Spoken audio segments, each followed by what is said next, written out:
Welcome to the Demystifying Technology Podcast from the MacLaurin Group. Typically, you go through the due diligence process. What the world of private equity? Right. Can't wait. Demystify it.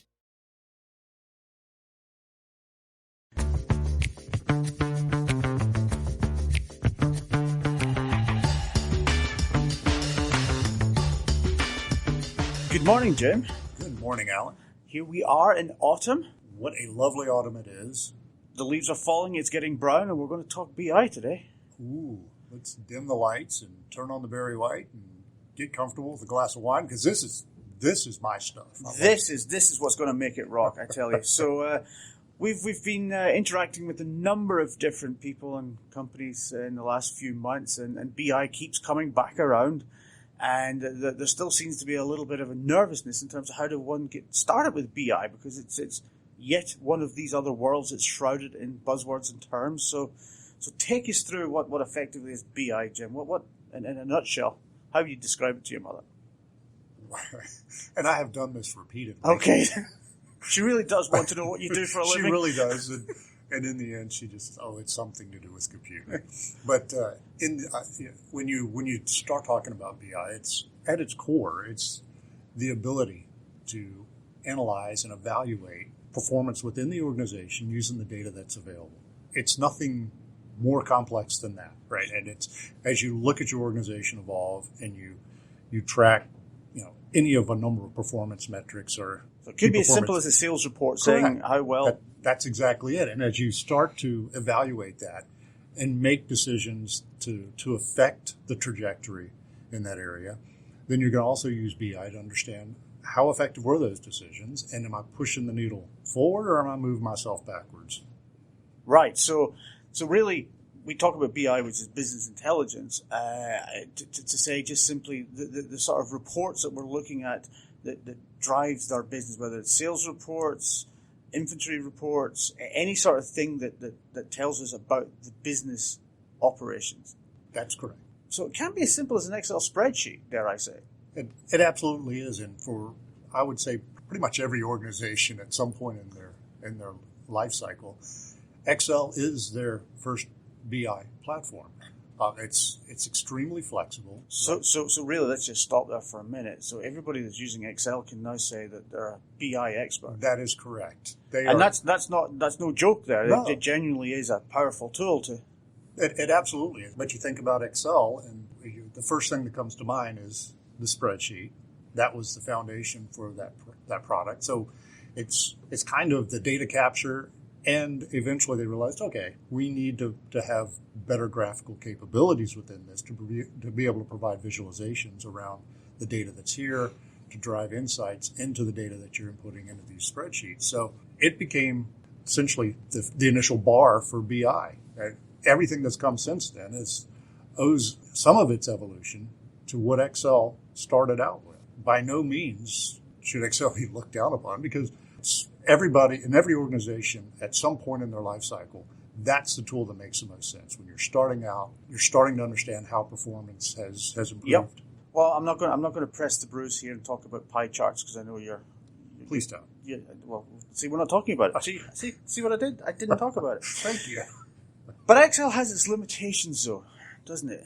It really does. Like I said, when you're first starting out, it assumes that the data you need is resident within one of those spreadsheets, right? It's within that application. Also, it's not terribly interactive. You got things like pivot tables and charts that you can do some interaction with, but it's not terribly flexible in that regard, which is where these additional BI solutions step in, and they open up a realm of possibilities as it relates to data sources you can bring in, stuff other than just CSV. Yeah, I suppose where Excel really, I'm not going to use the word fails, but does a disservice is that the data is somewhat stale. It's assuming you haven't gone and did an advanced table a sheet that's linking into a dynamic source. Let's assume that most people wouldn't be doing that. The data is stale. It's that point in time, and it's very hard to refresh without building a whole model around it, etc. So it doesn't lend itself to sort of hitting refresh on the sheet. Right.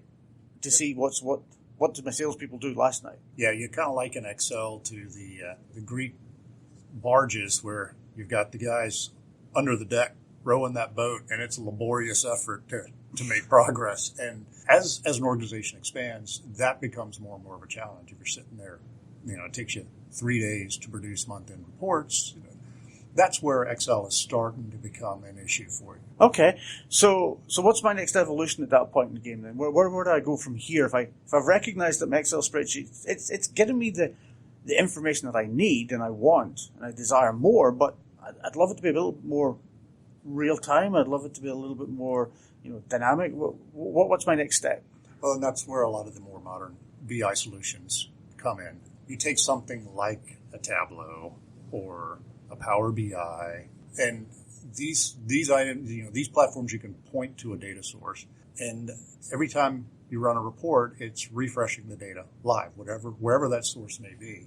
The challenge that a lot of people have is it's a tough step when you go from Excel, product that you already have in your tool suite, because most organizations have Microsoft Office, and say, I'm going to spend money on, and it can be a substantial amount of money, on a product like Tableau. As of late, there's been some interesting developments in that area, especially with cloud-enabled solutions. Start talking about AWS. They have their product called QuickSight. Azure, they embed Power BI in that. And these types of products can be extremely cost-effective to Okay, so you spoke of Tableau, and that's the gorilla in the market in many respects. It absolutely. But QuickSight is, what, $15, $16 a month to get you started? Right, yeah. So it's nothing to start playing with that. So, but what's that going to buy me? What am I? Because the reason I love Excel, I can tinker myself. I'm not having to go and get a department to come in and redraw my pie chart because I like pie charts and my bar charts. But I can tinker myself. I can do it self-service. So would the likes of QuickSight and Power BI require me to bring in experts, or am I still tinkering myself? No, it's very tinkerable, as you might say. It's an intuitive interface.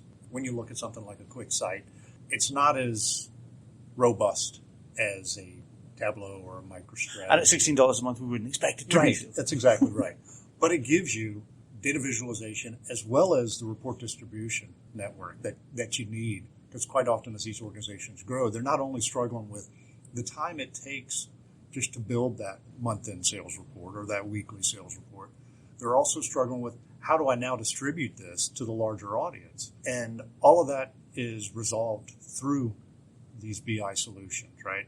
If you utilize QuickSight on AWS, you can send out invitations to reports or dashboards, and now everybody in your organization can quickly access these reports, and you can set the refresh rate however frequently you want. These folks can get the up to the minute, up to the day insight into how the organization is performing, and you don't have somebody sending out emails with attached reports, right? Or you're not dumping them into a folder structure somewhere that people then eventually will have to think, oh yeah, I got to remember where that report is. I have to go out and access it. But I think it's fair to note that there is a small evolutionary step the tinkerer has to make in these next level of tools, which is you're now going to start thinking about maybe the tables and the columns now, whereas in the Excel spreadsheet it was just a sheet and you could see easily the columns, and effectively each sheet was a database table, to be very crude about it.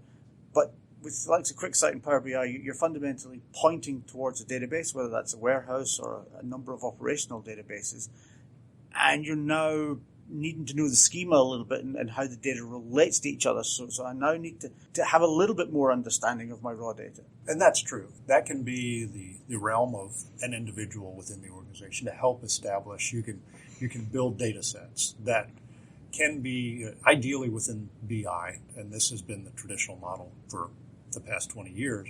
BI is implemented against a relational database where a lot of thought has been put into how the data is structured. It mimics the business, so it's business logical presentation of the available data. A lot of the BI platforms have moved away from that necessity, right, to enable a broader group to access these powerful tools.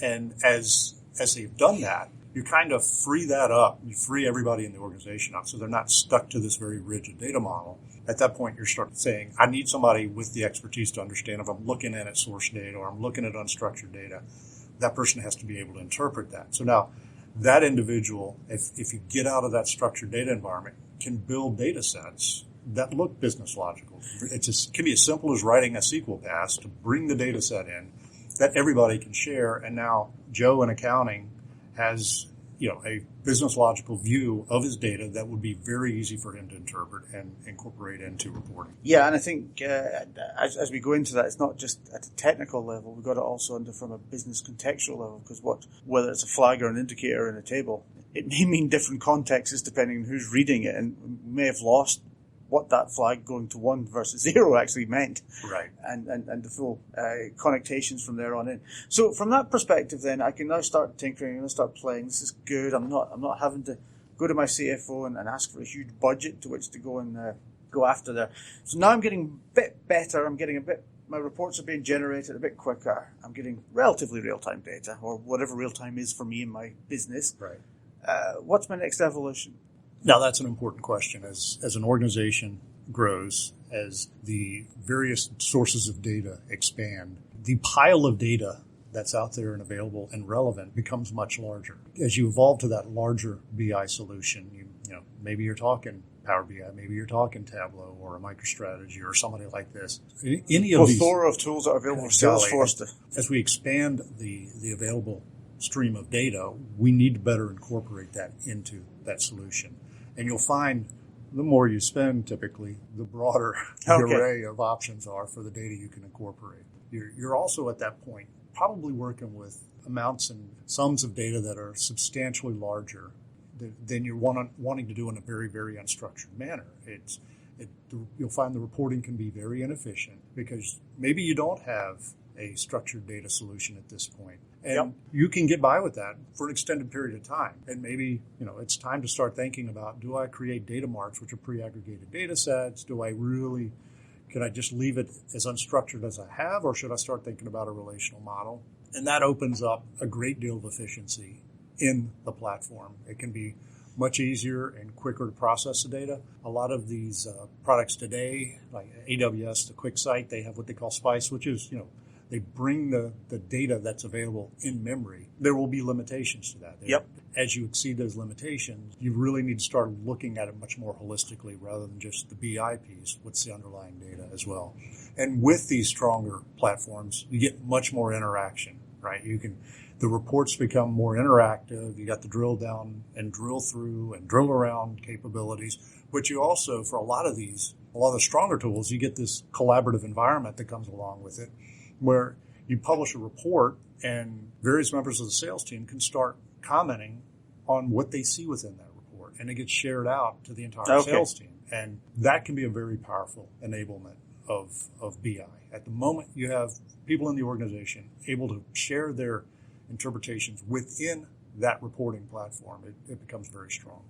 I think another area that's often overlooked is aggregating or integrating third-party data with that doesn't seem germane to your business, but could useful, like U.S. postal data, for example, is a classic one that is always there for geographic spreads, etc. Weather's also another good one. If you're nice crane salespeople, it'd be nice to know if it was hot or cold in your regions that are looking to dot. So there are certain data sources that ought to be considered, but when you get to this level, there's a relatively straightforward path to which to get these data in. Now, to your point of where you were saying that, yes, with great volume comes great responsibility, you probably need to bring in the experts to figure out, okay, this report's taking hours to crunch through just simply because it was not designed for this level of data at this time. But the experts, aka you, can help figure out where to take shortcuts there and to get that done into an aggregated manner to allow those reports to be a lot more accessible. Absolutely. And one of the benefits that comes with that is, as you start thinking about, it's essentially pre-digesting the data, almost regurgitating it into the baby bird's mouth. It's not quite that disgusting. But it's at that moment when you find yourself with all of this mountain of data to interpret and process, that opens up the floodgates for everybody in the organization to interpret that differently, right? Quite often an organization will have a challenge that maybe the way I process and think about sales or marketing engagement, I look at these 3 events that need to occur before I consider that effective. But somebody in another group might have a totally different perspective. And at that point, you can get some issues in consistency of the data and the analytics. One of the side benefits of that pre-aggregated solution is, as an organization, you can make the decision, this is what we consider a sale. Right? Okay. These are the events that have to occur before I consider that marketing effective, whatever the case may be, and you can enforce it through that layer. Now everybody finds that data accessible and can easily incorporate that into the reporting without prejudice or bias. Good. Right. So as we wrap up, what would you consider to be a litmus test for somebody that's sort of in the Excel world at the moment, whether they should take the next step or not? If you're sitting there dreading month end because you're having to build out reports and distribute reports to a broader audience each and every week or each and every month, then you may have outgrown Excel, or you're finding you're spending a lot of time manipulating the data just to get it into Excel so that you can start building out the reporting. You may have exceeded the limits of Excel at that point. Good test. Well, thank you very much for giving us that insight. It was my pleasure, but you never did serve the wine, so... Apologies, it's still early. It's 5 o'clock somewhere. Well, thank you very much. Please find us on your favorite podcast directory and host, and rate us if you've got the time. We're starting to get some fans, so thanks, Mum. And we'll see you next time. Toodaloo. Bye-bye.